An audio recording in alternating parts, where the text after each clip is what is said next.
When we're at the shelter and they walk in our doors, they're beat and battered and broken, and they're doing everything they can to make themselves look small.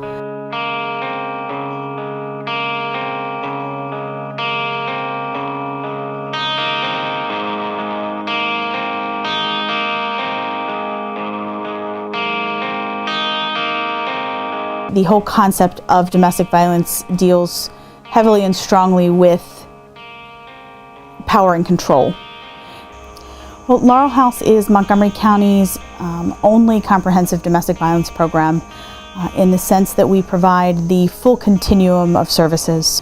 We have a 24-hour hotline. We have a 30-day crisis shelter.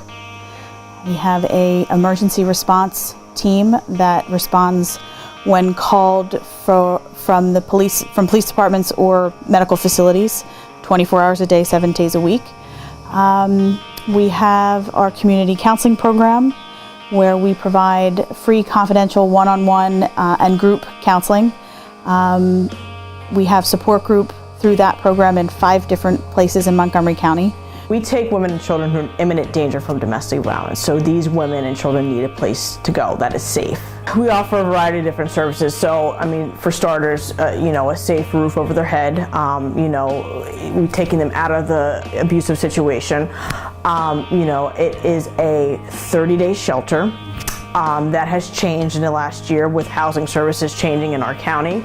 So women are staying much longer. I would say the average stay is anywhere from 60 to 90 days. Things that come into play when dealing with domestic violence are, things like you hear the cycle of abuse, and that whole concept is that you can't. It's very hard to break in the sense that you have a situation and then you hear them. I'm so sorry. I wanna.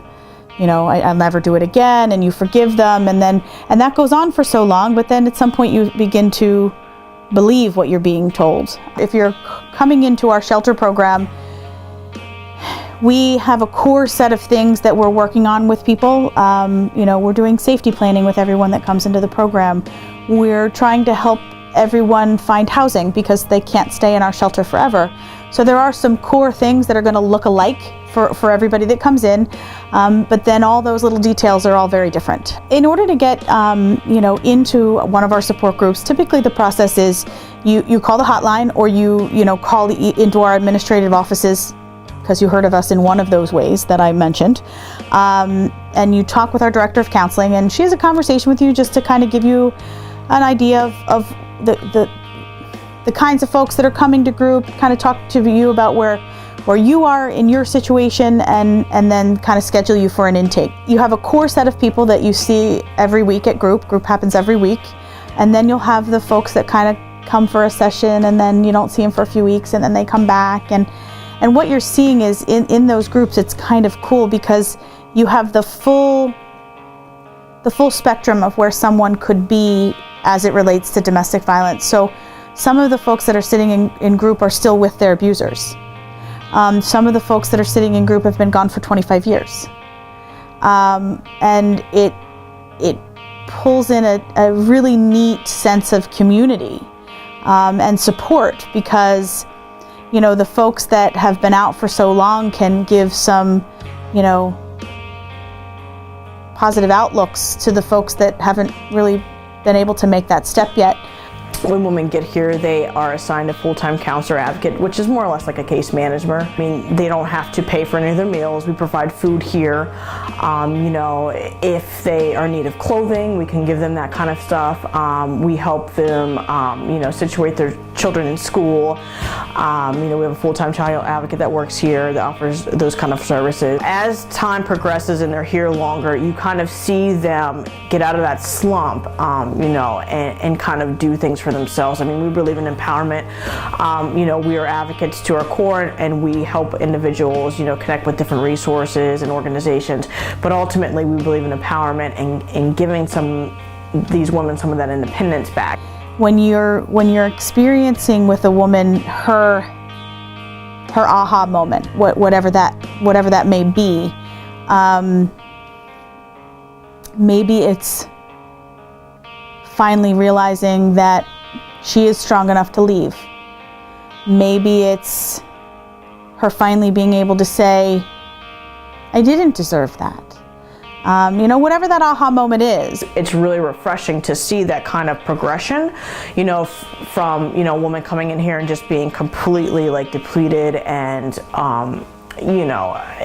overwhelmed and just kind of depressed and just not wanting to do anything, until 2 months later, and she's up, she has a more positive attitude, she feels encouraged to go out and make a better life for herself and her children. When I see them walk in the door, even if they have bruises and cuts and broken bones, I don't see weak.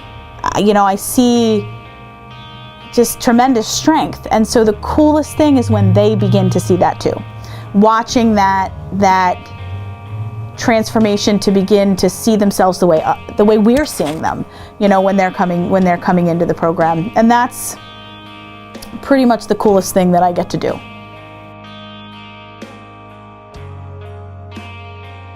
We have seen some changes in being able to have conversations with people who wouldn't ever begin to entertain this being something they would want to talk about. Just even more openly being able to talk with men about it in general. It's pretty cool. Like, men alone are sitting around a bar having a conversation about this, and that I don't think would have ever happened prior to this. I think that in the long run there could be some revenue that comes from this, and again, it's kind of a horrible thing because it's all at the expense of this family's trauma, and I don't like that. But it is giving us an opportunity to talk, and we're not going to miss out on that opportunity. We believe that males can be victims.